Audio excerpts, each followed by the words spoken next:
Okay, Sihiye Mishakeila, learning the Maamar about the verses from Parshas Mishpatim, Sihiye Mishakeila v'akar b'atzecha es mispar yibachai male, which follows the verse of Vadatem. V'savai lekechem, v'verchas tachmacha v'esmemecha v'asrosim machalem b'karbecha. Be no bereaved or barren woman in your land, I will fill the number of your days. Shall serve Havaya, Elokechem your Elokim, who will bless your bread and your water, and I will remove illness from your midst. These two verses contain the three basic blessings of physical living. To have life, and not just to have life, but to have long, healthy, thriving life. To have children, not just having children, but healthy, thriving children, also with long life. To have sustenance, and not just have sustenance, but in abundance. So it should be. The question is this a command somehow from God, or is this a promise that this will come to pass? Do we have some sort of exchange for service that when you serve God, you will get all these blessings? And that seems to be a bit of a question because it seems that some of these things have been predetermined. So how can you offer this as incentive for our service? And while we're on that topic, what does God need our service for anyways? God is everything, God is everything, God is God. What are we doing here? Does our service even matter? Unofficially, the first section of the Maamar covers that, to say, does our service make a difference? At first we say it depends which level you're talking about. All the levels, going all the way up to the highest levels of creation, including the source of where those highest levels of creation, the spiritual source. Through all that we affect, which as created entities, we'd affect anything within the wider created structure. That's the whole spiritual ecological system that we've spoken about before, kind of like the waterfall that feeds so many different things. Through those levels we affect, then everything above that that's not really associated with creation that we don't affect, which seems to make sense because, okay, creation doesn't affect that which is too high for creation. That seems to be good enough answer, so yes and no, depending on what level we're talking about. And then we upend the whole thing because we say that's good, but if you look at the verse again, it says, serve Havaya, he will bless your bread and water, and I will remove illness. So what's I? I would say I is essence, that core essence of God, inexplicable, indivisible, simple, wholeness. We just said that's a level too high for creation, not affected, and yet all of a sudden essence is being inserted in the verse. So what's going on here? Essence is or isn't affected? Because if essence is coming in here, it seems to indicate that essence is affected. We've got to reconfigure our answer, and the answer we have now is essence chooses to be affected by our service. The whole system doesn't make sense about why God would have created the world and need people, and whatever kind of answer we're going to give is sort of an answer, but not really the whole answer. But ultimately what we get to is it's not that God needs us, but God has chosen us and our service. God has chosen that this should be so. So what does essence care about? Essence cares about the grand totality of creation. That creation should realize its purpose for what it's doing here, which is what? To refine man in creation. Through this we make a home for God in this world. Essence cares that the end game should come about. The details of it, the Torah mitzvahs that help us to fulfill that, to bring that about, that's more associated with the other dimensions of God, the dimensions that are more associated with creation, because that's what creation has to be busy with. Now we redefine the answer to say actually essence does care. So even the higher levels does care about what happens, because we got to make sure that we fulfill the purpose of creation, refining man in creation. So that's the first kind of section, unofficially. The second section, unofficially, is that now we've figured out that our service actually does make a difference, that God cares about what we're doing down here. What is service made up of? What is service? Service, divine service, begins with fear of God. It's the servant to the master relationship. The servant, you are here to get stuff done. Everything else about you, that's a sidebar, and whether or not you can fully align yourself with the path that the master has set out, that you can figure out as you go along. But we need the fear thing because that's going to get you under control. That's going to keep your behavior as it should be, because that's what fear is. You behave for somebody because you either are respective of them or because you don't want to suffer any punishment. You're just going to get yourself in line to make your behaviors a certain way. So that's a good starting point to make sure that we're under control. That's not the end game. We got to go above that level. Why? Because remember, we have to refine man in creation. So fear, respect does not necessarily lead to change. Love is a motivating factor that leads to change. Because I love you so much, I want to be better for you. I will refine myself. I'll go through the process of betterment for you. So that's why the love factor comes in next, because we have to refine man in creation. Even we saw that some people even have a little bit more of a natural fear of God. It's a little bit easier for them to get in line with the program, a little bit easier for them to be following the rules and do what they're supposed to be doing. That doesn't mean that they've changed themselves. And when we're talking about divine service, we need change to happen. We have to make sure that refining man in creation is going to come about. So that's where the love factor comes in. And then when we're speaking about that we're saying we have to serve God with all your heart. Aligning those two verses, what do we come to? That service of the heart is prayer. We see love specifically coming out through prayer. Prayer is supposed to be motivated by love. It's from the heart and it's acting upon the heart. Because through prayer, especially when done correctly, as in with concentration, kavana, intent, love, and fear, those are the wings that's going to lift the whole prayer, etc. When it's done correctly, what's going to happen is that the godly soul is going to fully align with its source, because not all of the soul comes into the body. Some parts are too high. They kind of remain a little bit as a kind of like a spiritual tether in the higher realms. So there's full alignment of the godly soul with its source. And then through that full alignment, the godly soul can now act on the animal soul. And the animal soul will be all of our materialistic drives and pleasures, things like that. Things are just, we call it animalistic because that's a way to describe that drive that we have about self-preservation, self-satisfaction, and all the other self-hyphenates. They're just instinctual kind of stuff. We want to talk to the animal soul and say, hey, all this energy, the passion, the drive, everything you've got, let's realign it. Let's bring it over to the side of good. Let's do godly stuff with all the stuff that you've got going on. And that's why ultimately when we speak about the language of divine service, it's coming from the language of tanning hides, because it's a rigorous process that we have to go through to make this all come about. Like we said, some people have natural fear of God, and that's good, but that's not enough, because change is going to require the rigorous process, the tanning the hide process. You got to break the sweat for the refinement. That's the second section. Now we enter the final section, unofficial final section of the Maamar, which is what are the spiritual correlations of this bereaved and barren woman, the term terminology of akara. Akara is someone who doesn't have kids. So we said that can look in two different ways. A woman who literally doesn't have a womb, doesn't have the organ literally to have a child. Because that we saw with the foremothers. Spiritual correlation of that is somebody who can't take in, someone who's a full vessel, but so full of their own self-concerns. Not necessarily in a negative sense. They could also be worried about their own divine service. But because you've maximized your space, your headspace is so full, worrying about your own self, nothing else could come in. Which means that there's not going to be parent leading to child. What's parent leading to child? That's intellect leading to emotive state. So when your brain is so consumed with other things, you can't be getting intellectually excited about God, which then births an emotive response, which will then also ultimately lead to action and the way things have to be. So something like that, we got to blast through all of that. We got to break all that down. The other option is that somebody who does have the womb, someone who else is in a car, does have the ability to have children, but children are just not happening. Because that's where the third factor has to come in of God with that. And that's where we talk about light a stone for the righteous, about doing Torah mitzvahs and things like that, making sure that God is the factor in that process. Once we get to the point where we're not in the akara stage, we've made sure that we're not going to be in our akara stage, which should be a command. Don't be a spiritual akara. Don't be someone who can't have the intellectual process leading to the emotive state, etc. But once we actually get to that emotive state, we have to make sure that it's going to endure. And that's where the Mishakelia comes in. The Mishakelia who's bereaved or barren woman, God forbid someone who buries their young, or someone who has a miscarriage or something, God forbid. The spiritual correlation of that is someone who the emotive state doesn't last. You have the momentary inspiration. Parent, intellect, leads to child, which is the emotive state, but it's not enduring. The Mishakelia, how do you not be a Mishakelia? You got to work to make sure that it's not going to fizzle out. We didn't fully focus on the Mishakelia yet. We mentioned about what it is, but we're going to see more about it after the text. The last thing that we finished off with last time is saying, is it true service? Can we call this true divine service if it is not actually lasting? And that's what we went through. What Tanya introduces, that there's not just vertical truth, there's also horizontal truth. It's not just, oh, this is the ultimate truth and anything that's not the ultimate truth is no longer true, but there's also horizontal truth, as in the level that you're at, there are things that are true at that level. There's a measure of truth for you at your level where you're at. So it's kind of the expectations we have of you where you're at. The same way that a kid, we expect certain things of a child, it's not the same expectations we have of an adult. We haven't modified truth, we just recognize that there's different truths on different levels. For somebody who's working on this, somebody who's getting to a different state, there are measures of truth, even if they haven't fully succeeded in getting to the constant emotive state. What would be the long life of the child? Even if someone hasn't yet gotten there yet, there's stages in between there, that there are measures of truth for those. So with that said, we shall go down to text. Levar oifen, clarify to make clear the pathway of service, the type of service of the divine service. That's from the verse. Serve Havaya, your God. Because if it's continuing the verse, it says, as in what is in the next verse, there should not be a bereaved or barren woman, etc. Dihine, behold, akar hi she'enu yoledes banim. What is the akar? We described the akar is someone who does not give birth to children. Dakai al hamidas avavira told us bonus. This refers to the attributes of love and fear, which the children of contemplation. So what is born out of contemplation? You got to think about God, you got to meditate about God. The intellectual state is supposed to lead to the emotive state. An akar is somebody where this is not happening. There's not an intellectual process leading to an emotive state. Specifically, avenir, love and fear of God. Sha'ava hi bechinas ben, vir hi bechinas bas. That love, this is the level of ben, calling a son, and fear is the level of a daughter. So what does it mean by this? Because ava is considered a masculine trait because it's a giver, and then fear is considered a feminine trait, a feminine attribute because it is a receiver. It's not necessarily male, female. Remember, it's masculine and feminine because we all have a mix of all these traits. Sometimes you just dominate within male, female, but masculine, feminine. So what's the Mishakelia? As we've described, the Mishakelia does give birth. She does have avenir. So that would be an individual who does have the intellectual contemplation leading to the emotive state. However, there's not endurance. There's no continuity and they don't endure. In spiritual terminologies,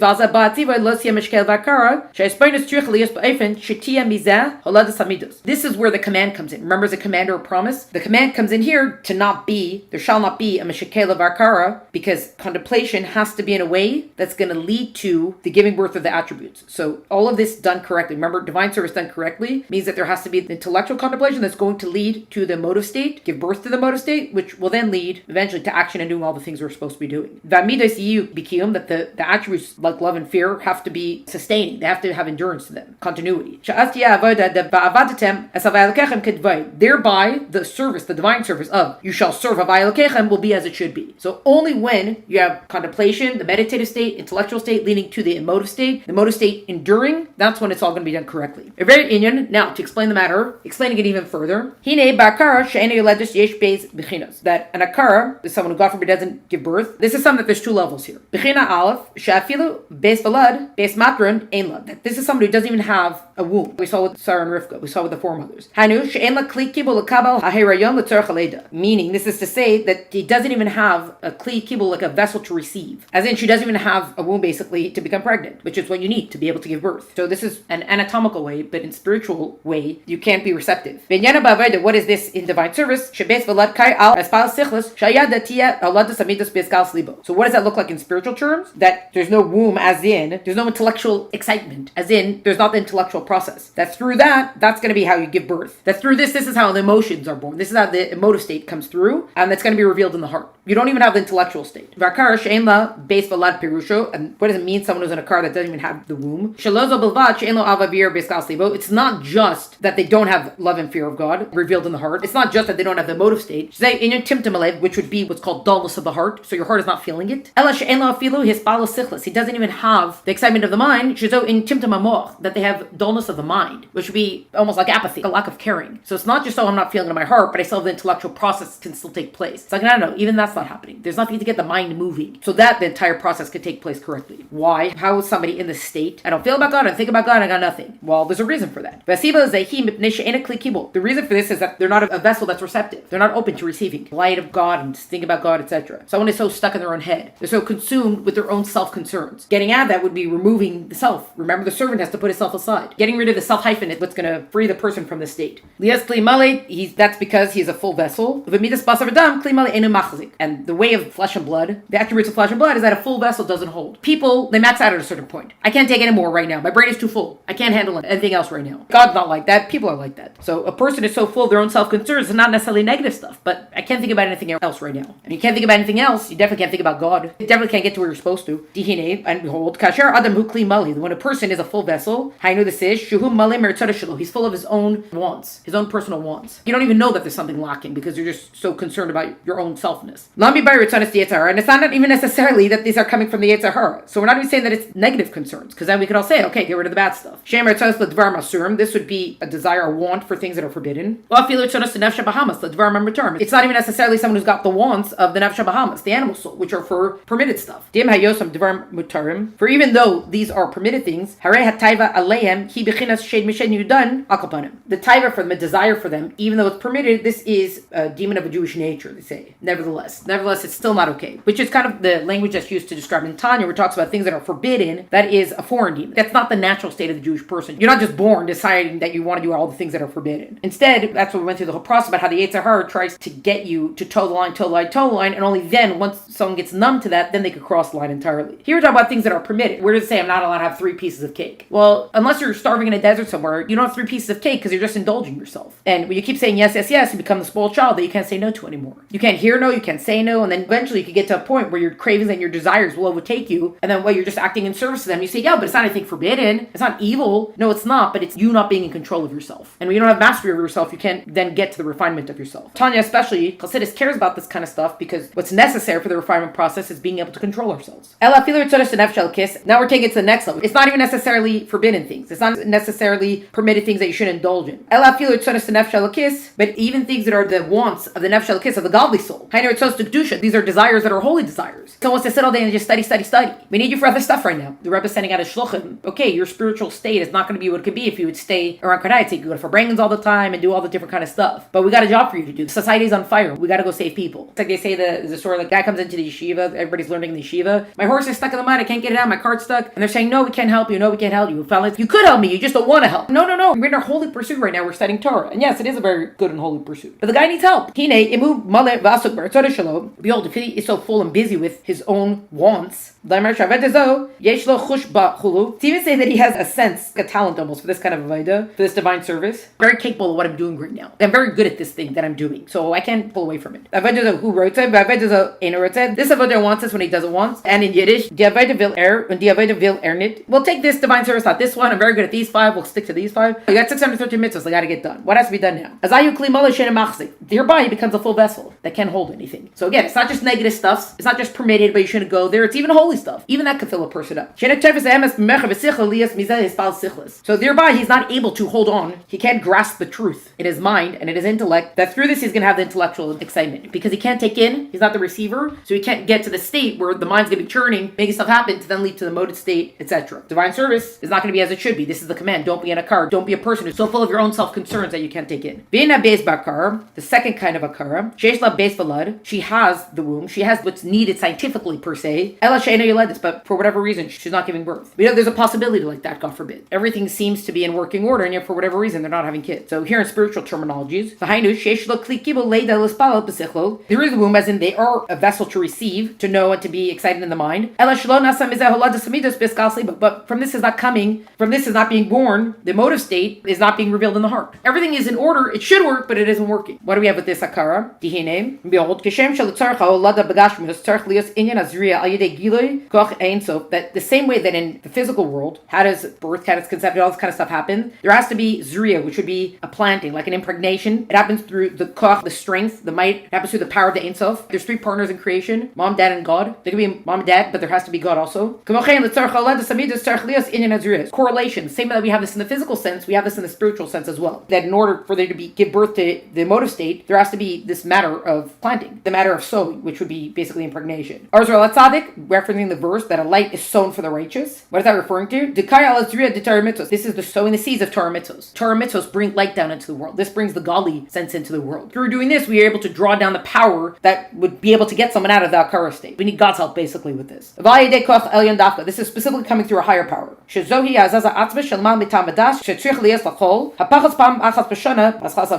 it the quintessential tremor. So it's like a movement at the core of your being. Above Tamadas, it transcends all logic and reason. This has to happen at least once a year at the beginning of divine service. So here we could say a Rosh Hashanah time or in Kippur or something like that, where God's presence is so strongly felt that there's something in your deep core essence part that's getting stirred, that's waking up from all of this. Because this is going to hey, wait a second, something's lacking, we got to make something happen. Even after the sowing happened, even after there's impregnation, there's still an order. There's still going to be the days of gestation, that the fetus is going to gradually grow, it's going to keep growing until it's brought into the world, until it's born. There's also kind of this gestation period to give birth to the emotions that will then become revealed in the heart. We're seeing making the correlation between the physical and the spiritual, and we can also see how then it can be a command and not just a promise to say, don't be a Mishakeila. Okay, what am I supposed to do about this? Spiritual terminologies, to have complete divine service, we have to be thinking about God, meditating about God, we have to have the intellectual excitement leading to the motive excitement, as in giving birth to emotions, love and fear of God, and not just to have it and okay, flash in the pan and it's done, but actually make sure that it endures. This is where our service comes in. You can see why it's a strenuous effort. And through doing this, that's how we have complete divine service. Amnam, however, even after love and fear are born in the heart, you're feeling love and fear of God, which is Hashliyat Dakar, which is the opposite of an Akara, out of the Akara stage. You have to be careful. You have to make sure that they're going to endure, which would be Hashliyat the Mishakelia. That's the opposite of a Mishakelia. Each step of the process has to be a complete enduring step of the process. Specifically then is this going to be true service, as in having the love and fear that endure. As it says, referring to the verse, that the lip of truth stands forever. The lip of truth will be established forever. We saw that verse quoted in Tanya where it talks about how there's kind of horizontal truth in the sense of this is the ultimate truth and everything's just trying to get there to be called truth. So that's the vertical truth. And then there's also horizontal truth, that each person at their level, there is a truth that is true for you at this level. And it's not a mitigation or changing of the truth. Because we can see it in a simple sense. What we expect of a child to be able to do is different than what we expect of an adult. Not because we change the truth, but we recognize that each stage has its measure, its level of truth that is true at this stage. So Tanya's telling us that there's horizontal truth as we go through the stages. But the idea is that we're not just looking to just, okay, ring the bell, then go home. We have to make sure that all this work is going to have longevity to it. To be successful in the work per se, as in the intellectual level leading to the motive state, that gets us out of that Kara stage, and then making sure that this is going to last, that would be fulfilling the command to then not either have the Mishakelia stage.